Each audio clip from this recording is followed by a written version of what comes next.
오늘은 적그리스도에 대해서 함께 살펴보기를 원합니다. 오늘 말씀을 보면은 요한계시록 13장 1절을 보니까 바다에서 한 짐승이 나온다고 합니다. 바다에서 한 짐승이 나옵니다. 짐승이 나오는데 물론 이 짐승이 이제 적그리스도인데 이 적그리스도가 짐승이 바다에서 나옵니다. 바다에서. 이 바다라는 뜻은 사전적인 의미가 혼탁한 세상, 또 열국, 많은 나라 그런 의미가 있습니다. 혼탁한 세상, 또 많은 열국을 의미를 합니다. 그러니까 짐승은 적그리스도는 세상이 혼탁할 때, 그러니까 전쟁이라든지 기근이라든지 질병으로 인해 가지고 세상이 혼탁할 때, 이럴 때 이제 평화의 사자로 가장을 해서 등장을 하게 되는 거죠. 그래서 이 짐승을 적그리스도라고 부르는 이유는 이 세상이 이렇게 혼탁한 이 세상 속에서 기근과 질병과 또는 전쟁으로 인해서 세상이 혼탁한 이때에 이 사람을 인류의 희망으로 구원자로 받아들인다는 뜻이죠. 그래서 그리스도라는 말을 붙이는 거고, 대신에 또 적그리스도라고 부르는 이유는 뭐냐면 이 사람이 누구를 대적한다는 거죠? 하나님을 대적하게 됩니다. 하나님을 대적을 하고 자신을 그리스도라고 칭하기 때문에 우리는 적그리스도라고 얘기를 합니다. 세상은 혼탁한 세상은 자신들의 구원자라고 받아들이지만 우리 입장에서는 이 사람은 하나님을 대적하고 자기가 자칭 그리스도다라고 이렇게 주장을 하기 때문에 우리는 이를 적그리스도라고 얘기하고 요한계시록 13장 1절은 이 사람을 짐승이다 이렇게 표현을 하고 있습니다. 짐승이다. 이렇게 이제 짐승이 적그리스도가 등장을 하는데 이 짐승의 정체를 보면요. 어떻게 나오냐면 이 짐승은 머리가 몇 개냐면 머리가 몇 개입니까? 7개가 있다고 하고 또 뿔이 몇 개입니까? 10개. 한 짐승이 나오는데 머리가 7개고 뿌리가 10개입니다. 무슨 말이냐면 이 7머리라는 건 머리가 7개라는 거는 이 왕을 표현을 합니다. 왕을 상징을 합니다. 7머리라는 거는 7왕으로 역사에 등장했던 제국의 성격을 가집니다. 7머리는 역사상에 등장했던 여러 제국들이 있잖아요. 위세를 떨쳤던 그 제국들을 역사적으로 나타내는 그런 의미가 있습니다. 계시록 17장 9절에서 10절을 보면 이 7머리에 대해서 좀 설명을 하고 있는데요. 같이 한번 읽겠습니다. 그 밑에 있습니다. 시작. 지혜 있는 뜻이 여기 있으니 그 7머리는 여자가 앉은 일곱 산이요 또 7왕이라. 5은 망하였고 하나는 있고 다른 하나는 아직 이르지 아니하였으나 이르면 반드시 잠시 동안 머무르리라. 7머리는 여자가 앉은 7산이래요. 근데 7산은 또 뭘 얘기하냐면 7왕이랍니다. 그런데 이 7왕이 5은 어떻게 됐다고 합니까? 5은 이미 망했고 하나는 지금 있고 하나는 어떻게 됩니까? 아직 이르지 아니하였느니라 이렇게 얘기를 합니다. 밑에 보시면 이 망한 나라는 그러면 어떤 나라냐면 어떤 나라겠습니까? 망한 제국. 애굽, 아수르, 바벨론, 페르시아, 그 다음에 헬라를 이야기합니다. 헬라. 이 당시에 이 요한계시록이 기록될 당시의 나라가 어떤 나라였죠? 그 당시의 시대 배경이 로마였잖아요. 로마 시점에서 이미 망한 나라는 애굽이고 아수르고 바벨론이고 페르시아입니다. 그리고 헬라입니다. 이건 이제 신학자들이 이구동성으로 동의를 하는 바죠. 그리고 지금 있는 나라는 그럼 어디겠습니까? 요한계시록을 기록하고 있는 로마겠죠. 로마. 그리고 아직 이르지 아니한 나라는 앞으로 마지막 때에 등장할 7번째 나라. 이렇게 포함을 해서 7머리라고 이제 설명을 할 수가 있습니다. 자, 그다음에 또 짐승은 10뿔을 가지고 있습니다. 10뿔. 이 뿔이라는 거는 권세를 의미합니다. 뿔이라는 거는 권세, 뿔로 들이받잖아요. 그래서 뿔은 권세를 의미하는데 10뿔이라는 거는 10나라의 권세를 상징을 합니다. 10뿔은 뭘 상징한다고요? 10개 나라의 권세, 10개 나라의 권세를 상징을 합니다. 그러니까 짐승은 마지막 때에 10개 나라를 규합해가지고 연합국을 이루고 그 연합국의 수장이 된다는 얘기죠. 지도자로 등장을 한다. 10뿔은 10개의 마지막 때에 등장할 나라인데 이 짐승은 그 10개 나라를 하나로 모아가지고 그 수장으로 대표로 등장을 한다. 이렇게 이해를 하시면 되겠습니다. 근데 이 열불의 성경적 배경이 있죠. 그럼 이 열불이 진짜 마지막 때에 나타날 나라들이냐라는 것을 우리가 질문을 할 때 그 성경적 배경이 보면 다니엘서 2장에는 신상이 나오잖아요. 신상이 나오는데 금이 있고 신상은 금이 있고 음이 있고 동이 있고 그다음에 뭐가 있죠? 쇠가 있고 마지막은 새와 또 진흙이 섞인 나라. 진흙이 섞인 나라인데 이게 발인데 마지막 나라가 발인데 발이 발가락이 몇 개예요? 10개. 5개, 5개, 10개잖아요. 그래서 10개 나라. 이렇게 해석을 하면 될 것이고 또 다니엘 7장에는 네 짐승이 나옵니다. 다니엘 7장에 네 짐승. 우리 상봉군은 병원에서 다니엘 7장 많이 읽었다고 그랬죠? 예. 예. 7장에 네 짐승이 나오는데 첫 번째 짐승은 뭐죠? 사자. 여기 적혀 있잖아. 읽으면 돼. 사자가 나오고 그 다음에 곰이 나오고 표범이 나오고 마지막 짐승 무서운 짐승 무섭고 두려운 짐승 그 다음 마지막 짐승이 이빨은 쇠로 된 짐승 이렇게 나옵니다. 아이고 깜짝 놀랐습니다. 놀래라. 예, 괜찮아요? 그럴 수 있습니다. 자, 그래서 신상을 나라로 표현을 하게 되면 금은 바벨론이라고 얘기했죠. 이건 다니엘이 설명을 해줬습니다. 은은 페르시아, 그다음에 동은 헬라, 노시라고도 얘기하죠. 쇠는 뭐라고 그랬죠? 로마. 그리고 마지막 나라, 쇠와 진흙이 섞인 나라는 이제 마지막 때에 등장할 열나라 연합국 이렇게 해석을 할 수가 있는 거죠. 그 다음에 다니엘 7장을 보면, 제가 이 장을 아까 했죠. 다니엘 7장 한다는데 또 2장을 설명을 했네요. 다니엘 7장에는 네 짐승이 나오는데, 사자, 곰, 표범, 무서운 짐승, 이빨이 쇠로 된 그 짐승이 나오는데, 사자는 바벨론, 곰은 페르시아, 표범은 헬라, 무서운 짐승은 로마, 이렇게 역사적으로 설명을 할 수가 있습니다. 이 순서대로 나라가 나온다는 거예요. 근데 이제 요 네 짐승을 마지막 때의 환원에서 설명을 하게 되면 이 마지막 때에 동시에 같이 나오는 짐승이 같은 나라에 네 가지 4대 열강 마지막 때에 이 전 세계가 네 종류의 네 가지의 열국으로 재편이 된다는 겁니다. 네 세력으로 재편이 된다는 거예요. 그래서 세계 4대 세력을 의미를 한다고 합니다. 그래서 넷째 짐승에는 그런데 그 네 번째 짐승에는 열뿔이 있다는 거죠. 열뿔이 있다는 거죠. 그 내용을 보면 그 배경이 다니엘서 7장에 나오는데 우리 오른쪽에 있는 성경 말씀 한번 읽어보도록 합시다. 성경 말씀 좀 길지만 같이 한번 읽어요. 시작. 모신자가 이처럼 이르되 넷째 짐승은 곧 땅의 넷째 나라인데 이는 다른 나라들과는 달라서 온 천하를 삼키고 밟아 부서뜨릴 것이며 그 열불은 그 나라에서 일어날 열왕이요 그 위에 또 하나가 일어나리니 그는 먼저 있던 자들과 다르고 또 새 왕을 복종시킬 것이며 그가 장차 지극히 높으신 이로 말미암아 또 지극히 높으신 이의 성도를 괴롭게 할 것이며 그가 또 때와 법을 고치고자 할 것이며 성도들은 그의 손에 붙임 바 되어 한 때와 두 때와 반 때를 지내리라. 그러나 심판이 시작되면 그는 권세를 빼앗기고 완전히 멸망할 것이요 나라와 권세와 온 천하 나라들의 위세가 지극히 높으신 이의 거룩한 백성에게 붙임 바 되리니 그의 나라는 영원한 나라이라 모든 권세에 있는 자들이 그나 섬기며 복종하리라. 아멘.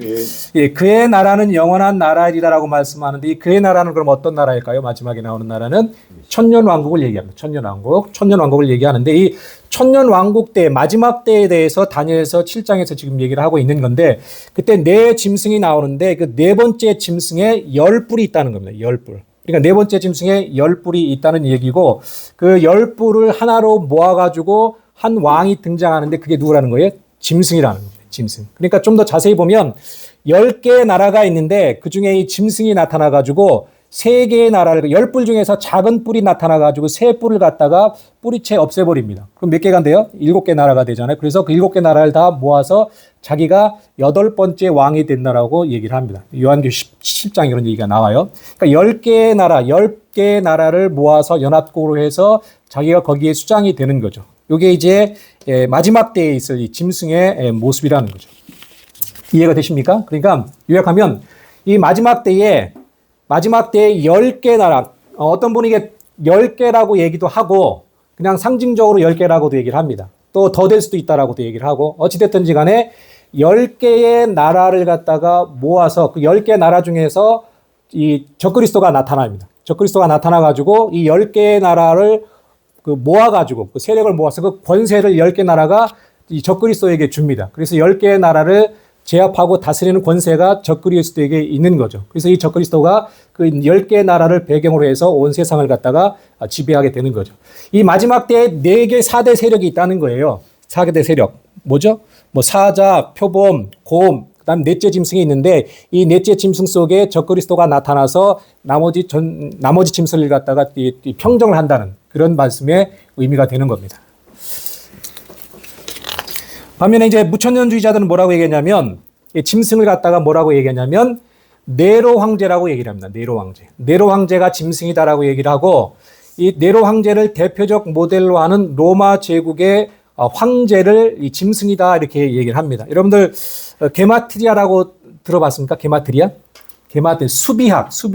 수비학이라고도 얘기하는데 히브리어에는 철자 하나하나에 숫자가 이렇게 매겨져 있습니다. 그래서 이 뭔가 암호로 얘기할 때, 비밀을 얘기할 때는 문자로 하지 아니하고 뭐로 얘기해요? 숫자로 얘기하는 숫자로. 그래서 666이라는 게 그런 겁니다. 666. 666이 짐승의 숫자나요. 짐승의 이름, 짐승의 수라고 얘기하는데 그냥 문자로 얘기하면 문제가 되니까 그걸 암호화해서 숫자로 해가지고 그걸 갖다가 다시 자기들의 그 뜻을 이렇게 나타내는 그걸 갖다가 이제 게마트리아 수비학이라고도 얘기를 하는데 이 숫자 네로라는 이 철자를 갖다가 숫자로 환원해서 보니까 666이 나오더라 이렇게 얘기를 합니다. 그래서 네로가 짐승이다 이렇게 얘기를 하죠.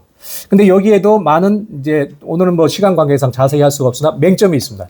맹점이 있고 문제점이 있습니다. 네로를 666이라고 하는 데에는 문제가 있습니다. 왜냐하면 히틀러도 이렇게 따지면 666이 나옵니다. 666이 나오고 칼빈도 666이 나옵니다. 칼빈도 666이 나옵니다. 그리고 네로라는 철자도 정확하게 맞지가 않아요. 이름을 네로라고 했는데 네로라고 하니까 666이 안 나와. 그래서 그 끝에다가 N자를 붙입니다. 그랬더니 666이 되는 거예요. 666 그 이름 네로만 가지고는 또 666이 안 나와. 그래서 뒤에 뭘 붙이냐면 카이사라는 네로 황제라는 카이사라는 말 있잖아요, 여러분들. 네로 카이사르라는 카이사르를 붙이니까 그제서야 666이 나와요. 666이 나옵니다. 그래서 이건 좀 문제가 있고 억지스럽다 이렇게 이제 문제 제기를 하는데 어쨌든 이 무천년주의에서는 이제 666은 짐승은 네로다. 왜냐니까 13장에 짐승의 표, 짐승의 이름 666을 보니까 네로가 맞더라 이렇게 주장을 하는데 여기는 좀 억지스러움이 있다. 이건 나중에 기회 있으면 한 번 더 하도록 하고요. 그 다음 페이지에 시간 관계에서 빨리 진행을 하도록 하겠습니다. 짐승의 특징입니다. 짐승의 특징. 자, 13장 2절의 본문인데 같이 한번 읽읍시다. 시작. 내가 본 짐승은 표범과 비슷하고 그 발은 곰의 발 같고 그 입은 사자의 입 같은데 용이 자기의 능력과 보좌와 큰 권세를 그에게 주었더라. 예. 이 짐승의 특징이 있는데 이 짐승은 기만과 술수에 능하며 폭력적입니다. 아주 폭력적입니다. 짐승의 모습을 보니까 우리 다니엘서 아까 7장에서 봤잖아요. 이 요한계시록 13장 2절의 이 짐승의 모습은 다니엘서에서 가져온 겁니다. 그걸 가져온 건데 보니까 짐승의 모습은 표범과 곰과 사자의 모습과 같다고 얘기를 했습니다. 이 말은 무슨 말이냐면 짐승은 아주 빠르고 힘이 세고, 그죠? 표범처럼 빠르고 또 곰처럼 힘이 세고 또 사자처럼 용맹스럽다라는 것을 갖다가 상징을 합니다. 아주 공격성이 있다는 거죠. 바꿔 얘기하면 이 짐승은 무자비하고 잔인하고 또 폭력성이 있다. 폭력적이다. 짐승의 특징이 그렇습니다. 그걸 갖다가 이렇게 표현을 한 거죠. 표범, 곰, 사자와 같다라고 표현을 한 겁니다. 또 짐승은요, 어떤 특징이 있냐면 이 용이 뭐예요? 용은 사탄이 용입니다. 불? 입에서 용가리? 성경에서 용은 옛뱀이라고도 하고 마귀라고도 하고 사단이라고도 합니다. 사단이 이 짐승에게 능력과 권세를 줍니다. 그래서 이 짐승의 배후에는 누가 있냐면 사단이 있는 거죠. 우리 하나님의 속성을 우리 하나님은 삼위일체 하나님이시잖아요. 성부, 성자, 성령. 얘네들도 또 비슷하게 모방을 합니다. 마귀, 사탄, 그 다음에 짐승, 적그리스도, 그 다음에 거짓 선지자. 이렇게 삼위일체로 지들도 모방을 해서 활동을 합니다. 그러나 이 모든 어떤 세력의 뒤에는 누가 있다는 거예요? 사단이 있다는 거예요. 사단이 용이 이 짐승에게 적그리스도에게 능력과 또 보좌의 권세를 줍니다. 이 공중 권세를 누가 가지고 있어요? 사단이 가지고 있잖아요. 이 권세를 이 짐승에게 줍니다. 적그리스도에게 줘요. 그러니까 적그리스도의 능력과 권세가 어떻겠습니까? 우리가 상상하는 것보다 더 쓸 수가 있습니다. 짐승은 상상 이상의 능력과 수완을 갖게 될 것입니다. 자, 오른쪽 참고본 말씀에 다니엘서 8장 23절에 보면 이런 말씀 같이 읽읍시다. 시작. 이 내 나라 마지막 때에 반역자들이 가득할 즈음에 한 왕이 일어나리니 그 얼굴은 뻔뻔하며 속임수에 능하며. 예. 이 한 왕이 곧 적그리스도예요. 짐승이에요. 8장에 나오는 게 짐승을 얘기하는 건데 이 왕이 어떻다고 합니까? 뻔뻔하며 속임수에 능하다고 얘기를 합니다. 이 짐승이 또 11장에 또 세부적으로 설명이 나오는데 거기에도 보면 아주 기만과 술수와 거짓과 또 그런 것들이 강한 존재가 이 적그리스도입니다. 짐승입니다. 그 다음에 데살로니가 후서 2장 9절 10절 함께 한번 읽어봅시다. 그 밑에 시작. 악한 자의 나타남은 사탄의 활동을 따라 모든 능력과 표적과 거짓 기적과 불의의 모든 속임으로 멸망하는 자들에게 있으리니. 예. 이 사탄이 표적과 능력과 거짓 기적 이런 것들을 나타낸다고 합니다. 그러니까 분별력이 없는 사람들한테는 대단한 존재입니다. 실제로 표적도 나타내고 기적도 나타낸다는 거죠. 그래서 우리가 생각하는 것 그 이상으로 사람들한테는, 이 불신자들한테는 매력적이고 메시아로 받아들이고 싶은 그런 능력을 갖고 있는 존재라는 거예요. 이 짐승이, 적그리스도가. 그죠? 사람들의 마음을 빼앗을 수밖에 없는 그런 존재로 나타나게 될 것입니다. 그러나 그 안에는 거짓, 그 아비는 사단이기 때문에 거짓과 술수와 뻔뻔함이 존재하는 그런 존재다. 이게 짐승의 특징입니다. 그 다음에 계시록 13장 3절에 보면 이런 말씀이 있습니다. 같이 한번 읽읍시다. 시작. 그의 머리 하나가 시작. 그의 머리 하나가 상하여 죽게 된 것 같더니 그 죽게 되었던 상처가 나음에 온 땅이 놀랍게 여겨 짐승을 따르다. 예. 그런데 이 짐승이 갑자기 머리가 상하게 됩니다. 머리가 상하게 돼서 죽게 된 것 같더니 그러더니 상처가 나아요. 다시 살아나요. 누구를 모방한 것 같아요? 예수님의 부활을 모방합니다. 예수님의 죽게 되었다가 죽었던 것 같다가 다시 살아납니다. 예수님을 모방하는 거죠. 아주 치명적으로 상처를 입게 된다는 얘기예요. 사전적으로는. 그래서 이 머리가 상하여 죽게 되었다라는 의미를 갖다가 보니까 이 전천년주의자들 중에서 두 가지로 해석을 하는 걸 봤습니다. 하나는 뭐냐면 이 적그리스도를 인격체로 봅니다. 실제로 사람으로 보는 거예요. 사람으로. 이 인격체가 실제로 어떤 일에 의해서 죽게 되었다가 기적적으로 다시 살아난다는 것을 말한다라고 이해하는 분들도 있습니다. 그렇게 이해하는 분들이 있어요. 그러나 또 하나는 뭐냐면 이 머리가 짐승의 머리가 상하였다가 낫게 됐다는 의미의 또 하나의 의미는 뭐냐면 과거 역사상에 있었던 나라가 다시 살아난다는 거예요. 다시 과거 역사상에 있었던 나라인데 강력한 나라가 있었는데 망했어. 그러다가 다시 살아났다라고 해석하는 분들도 있습니다. 상처가 나은 짐승을 보고 온 땅이라는 것은 생명책에 기록되지 못한 사람들이라고 13장 8절에 나옵니다. 이 사람들이 이상히 여깁니다. 죽게 되었는데 다시 살아나니까 이상히 여겨. 이상히 여긴다는 말은 무슨 뜻이냐면 놀랍고 신기하고 그래서 감탄한다라는 뜻입니다. 죽었다가 다시 살아나니까 놀랍고 신기하고 감탄스러워. 이 사람은 보통 존재가 아니구나. 그래서 이 사람을 메시아로 받아들이고 그를 추종하게 되는 거죠. 참고란에 보면 과거에 있었던 나라는 어떤 나라를 의미하냐면 로마를 말한다고 합니다. 로마. 과거에 있었던 나라는 로마를 말하며 이 로마가 마지막 때에 10개의 나라로 재건된다는 것이죠. 예전에 강했던 나라 로마가 상하여서 망하게 되었는데 머리가 상한 것처럼 다시 살아난다. 마지막 때에 10개의 나라로, 아까 10불이라고 얘기했지 않습니까? 10개의 나라로 다시 재건된다라고 이렇게 해석을 하는 거죠. 그리고 이 10개의 나라를 뭐라고 얘기하냐면 뭐라고 얘기한다고 합니까? EU라고 얘기를 합니다. EU. 유럽연합을 10개의 나라라고 얘기합니다. 다 그렇게 얘기하지는 않는데 제가 찾아보니까 많은 분들이 이 10개의 나라를 EU라고 얘기를 합니다. 그러니까 이 적그리스도는 EU에서 나올 것이다. EU의 그 어느 나라에서 나올 것이다라고 그분들은 주장을 하는 거죠. 왜냐하면 이 EU가 어떤 나라의 재건을 모토로 해가지고 나온 연합체인지 아십니까? 로마의 재건입니다. EU가. 로마의 재건. 그리고 종아리가 쓰였잖아요. 다니엘서 2장에서 신상에서 종아리가 쓰였고 그 다음에 발이 뭐였어요? 쇠와 진흙이었잖아요. 그러니까 그 연관성이 있는 거야. 쇠와 진흙은 그 로마에서 연결돼서 로마를 뿌리로 해서 나온다는 거죠. 로마와 불가분의 관계를 가지고 마지막 그 10개의 나라 연합국이 나온다는 얘기입니다. 그래서 이유를 이 마지막 때에 적그리스도가 나올 연합국이다라고 이렇게 설명하는 분들이 있습니다. 이게 꼭 맞다는 얘기는 아니에요. 이런 분이 있다는 얘기고요. 대신에 무천년은 어떻게 얘기하냐면 머리가 상하였다가 상처가 나았다는 의미를 어떻게 이 사람들이 해석을 하냐면 네로 황제의 귀환이라고 얘기를 합니다. 이 무슨 말이냐면 유대 문헌에 보면은 네로 황제가 부하들에게 죽을 위기에 처합니다. 그러다가 그래서 도망가요. 어디 도망가냐면 그 당시에 대치하고 있던 로마와 대치하고 있던 어느 나라냐면 파르티아라는 나라로 도망을 가요. 도망을 가가지고 거기에서 심기일전 해가지고 힘을 다시 모아서 돌아와서 로마에 돌아와서 자기를 내쫓은 어떤 세력들을 몰아낸다, 복수한다라는 걸 소문이 그 당시에 파다했다는 겁니다. 그거를 모토로 해가지고 사도 요한이 이렇게 썼다는 거예요. 이렇게 썼다는 겁니다. 머리가 상하였다가 나았다는 걸 이렇게 해석을 했다는 겁니다. 그런 것 같습니까? 좀 모르겠습니다. 그런데 이는요, 네로에 의해서 대표되는 로마 제국 황제의 강력한 능력을 보여주려 하는 것이다. 머리가 상하였다, 나았다라고 얘기하는 거는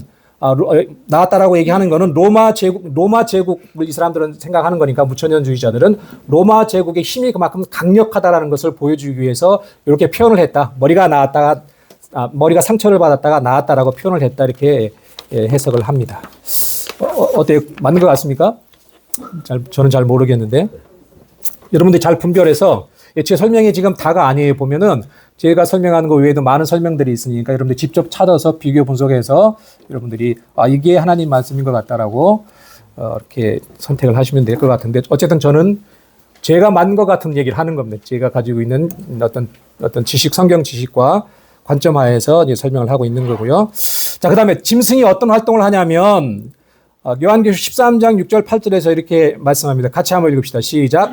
짐승이 입을 벌려 하나님을 향하여 비방하되 그의 이름과 그의 장막 곧 하늘에 사는 자들을 비방하더라.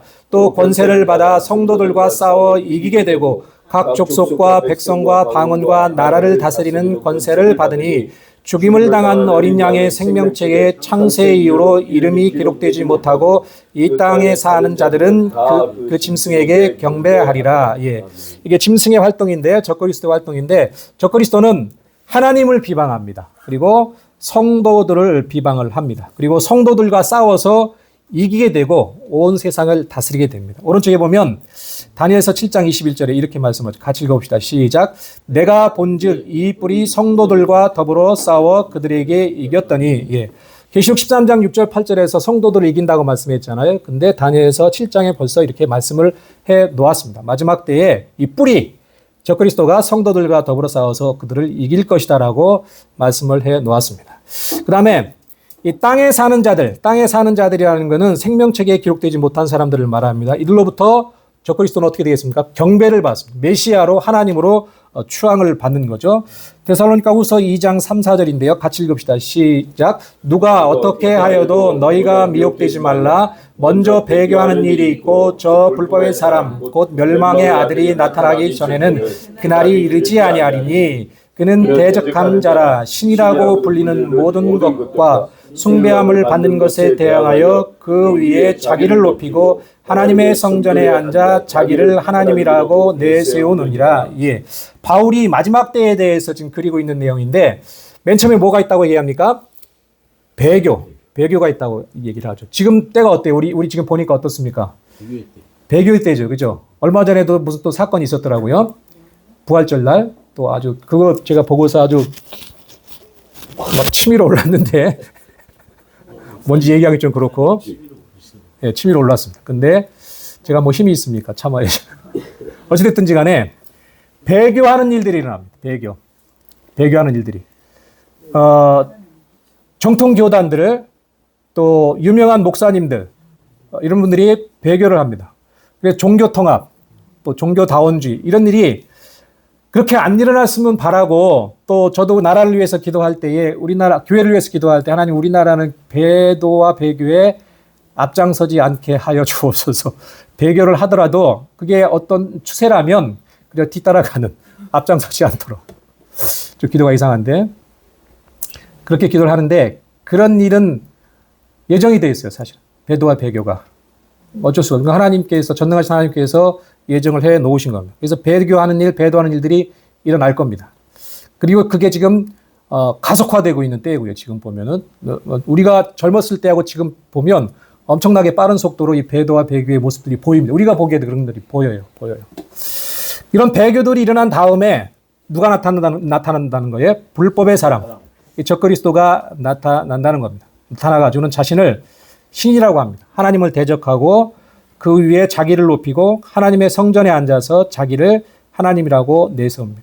하나님의 성전에 앉는다는 얘기는 다니엘서에도 나오는 말씀이죠. 예, 이 말씀을 예수님도 말씀을 하셨고 또 이 바울도 오늘 얘기를 하고 있습니다. 자기가 경배를 받습니다. 자기가 하나님의 자리에 앉아서 경배를 받는 일이 이제 나타나는데 이 일을 위하여서 짐승이 활동을 하게 됩니다.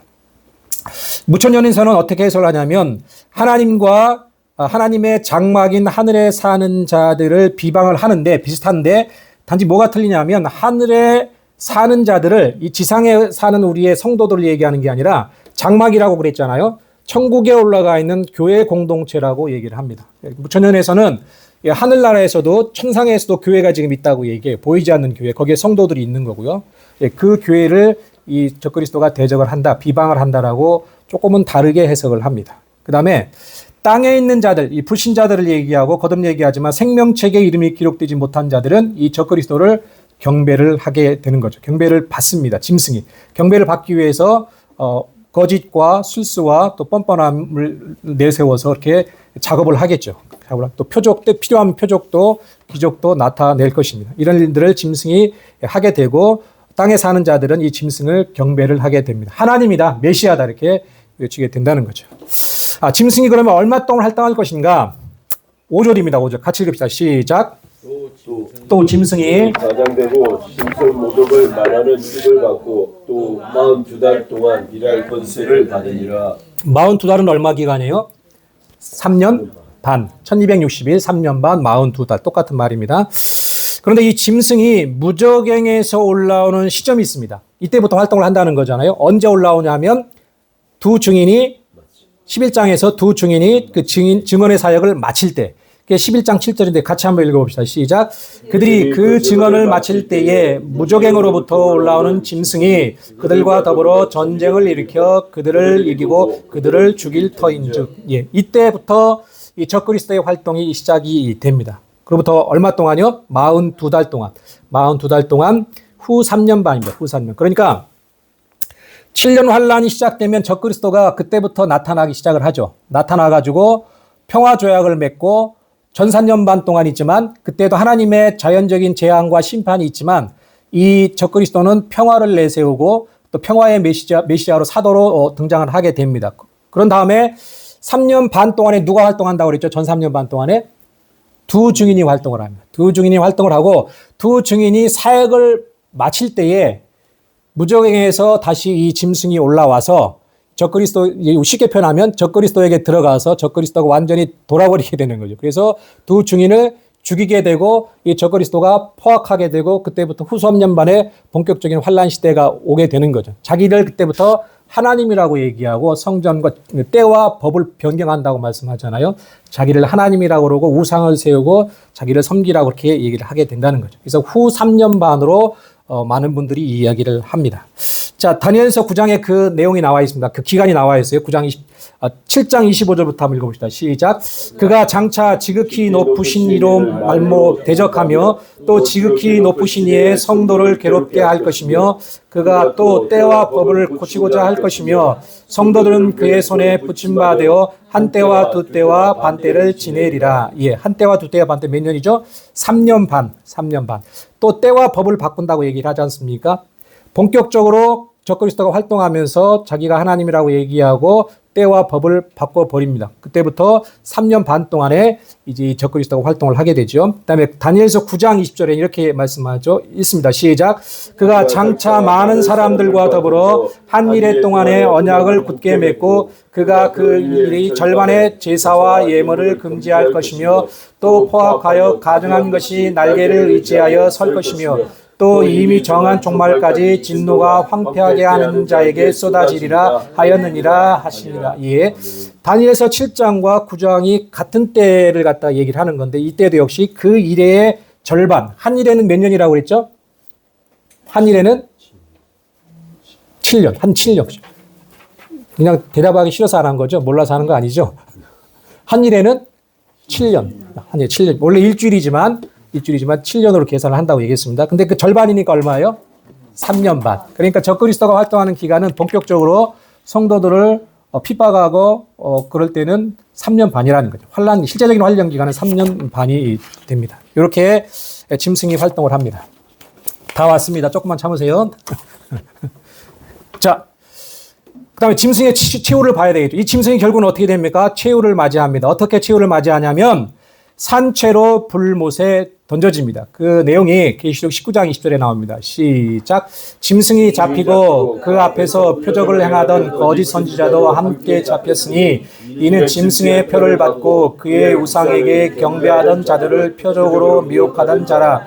이들이 산채로 유황불을 붓는 못에 던져지고, 예.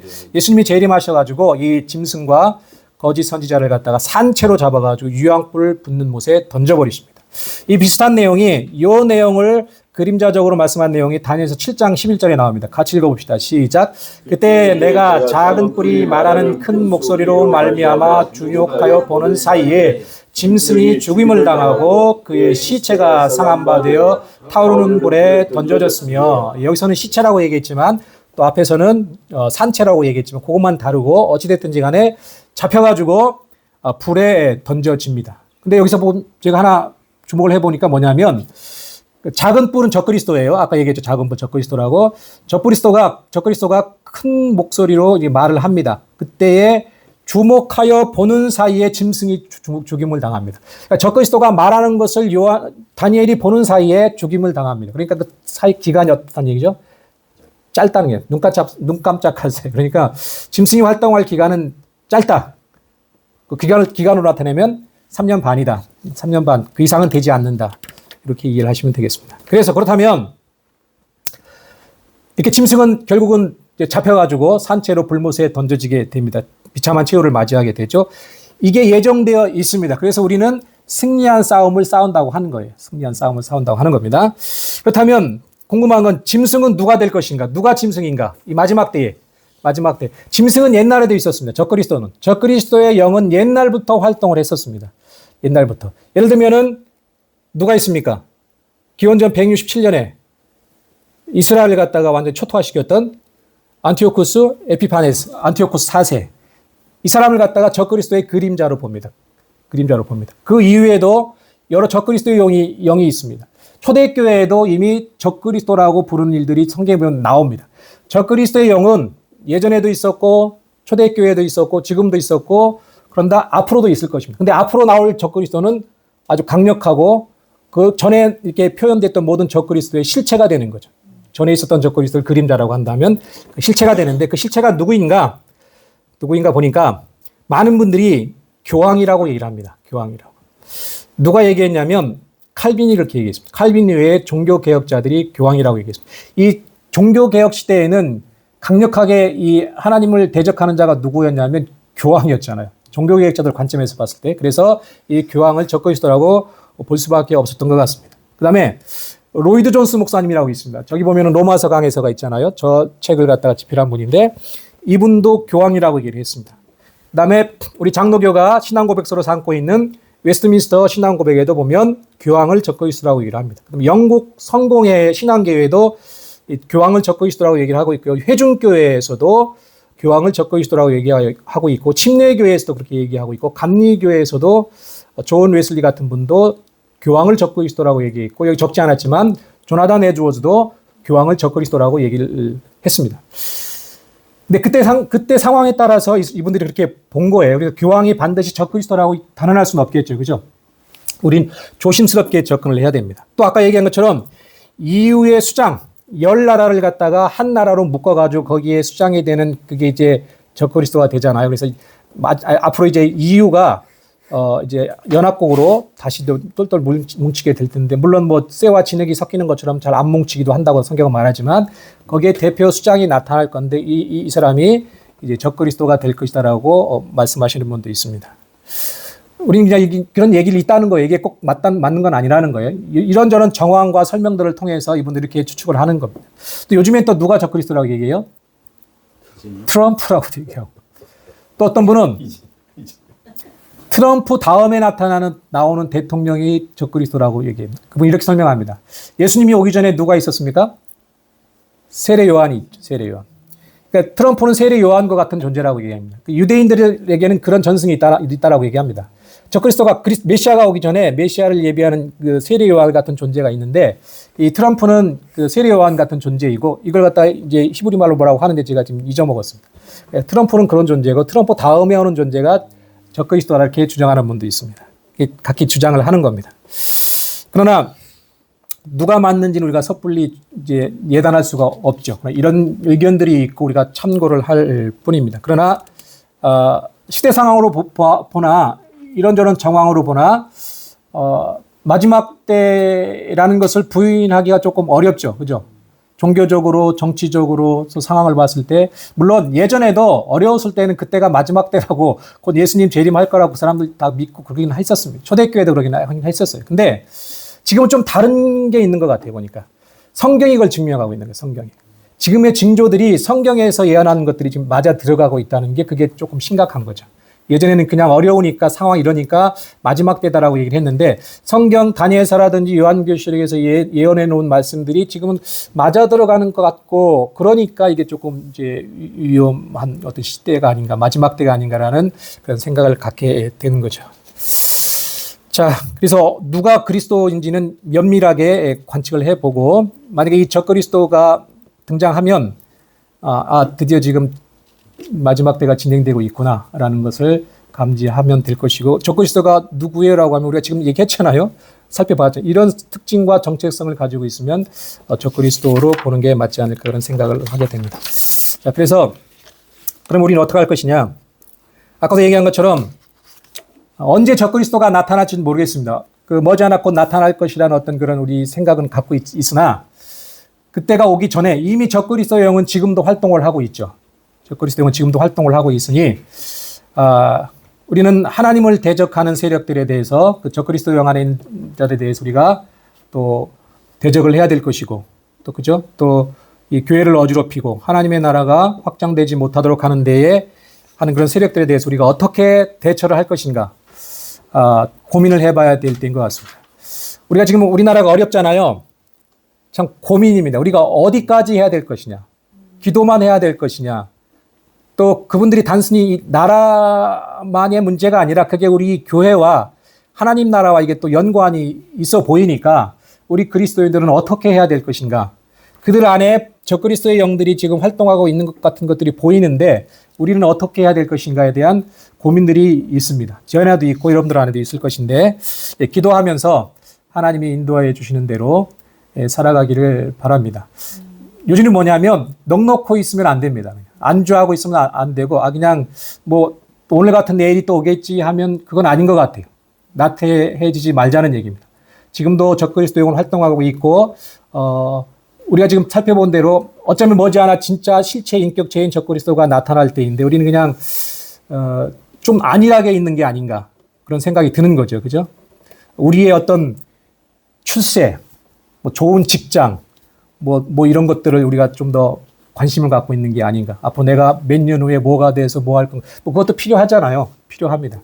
우리는 이제 예수님이 언제 올지 모르지만 빨리 온다 하더라도 우리의 사명은 다 하고 우리가 할 바는 다 해야 되겠지만, 그러나 우리의 주 관심사가 무엇인지에 대해서는 다시 한번 고민을 해볼 필요가 있는 것 같아요. 우리가 어떻게 살아가야 될지, 어떤 자세로, 그런 차원에서 오늘 적그리스도를 살펴봤는데 완벽하진 않습니다. 여러분들이 부족한 것들은 자료를 찾아보시고 해서 습득을 하시길 바라며 어떤 그런 태도로 살아가는 우리 모두가 되기를 주님의 이름으로 축복합니다.